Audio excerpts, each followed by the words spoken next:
தெரிஞ்சுதானே அரசாங்கத்தை எடுத்தீங்க. கல்லணை பிடிங்கல.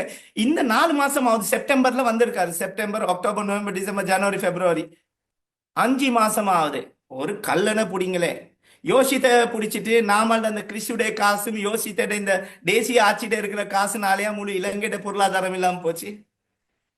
இல்ல நான் சும்மா சொல்றேன். இன்னைக்கு அன்றகுமார திசாநாயக்க வடக்குல போயிட்டு கேம்பெயின் பண்றாரு. ஏதோ ஒரு சரியா முடிஞ்சோ பிழையா முடிச்சோ நான் அது சொல்ல வரல. இருந்த போர், இந்த சிவில் வார், உரிமைக்காக இருந்த போர் முடிஞ்ச பிறகு தானே அப்படி செய்ய முடியுது. ரைட். ஒரு தரப்பின் தீவிரவாதி, இன்னொரு தரப்பின் விடுதலைவாதி.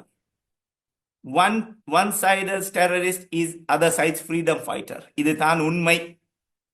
இதுதான் உண்மை. நீங்க பாருங்க, பலஸ்தீனவர்கள் தன்னுடைய தன்னுடைய மண்ணில சண்டை பிடிக்கிறாங்க. அவங்களோட நாடு இருந்திருக்கு.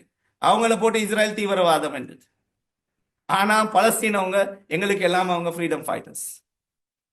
மத்த தரப்பம் நீங்க சொல்லிக்கலாம். 30 வருஷம் போர் நடந்துச்சு.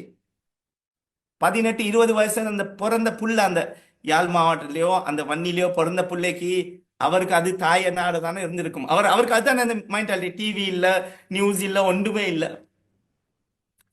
இதுதான் நிலைமை. சரியான ஒரு ஒரு அண்டர்ஸ்டாண்டிங் எங்க வருது? யாருக்கு போய் சொல்றேன்? எங்களை எல்லாம் ஊடகங்கள் கூப்பிடுதில்லை. எல்லாம் ஊடகங்கள் ஒரு ரெண்டு ஊடகங்கள் தவிர இலங்கையில மத்த எல்லாம் வித்துப்பட்ட ஊடகங்கள் தான். உங்களுக்கு நான் கடமைப்பட்டிருக்கிறேன், மனசால நன்றி சொல்றேன். என்றால் நீங்க இவ்வளவு உண்மையை தெரிஞ்சு கொள்றதுக்கு நீங்க என்னை கூப்பிட்டு இருக்கிறீங்க. Thank you very much. ஜசாக்கல்லாஹ், மே அல்லாஹ் பிளஸ் யூ. என்றால் உண்மை தெரியணும்.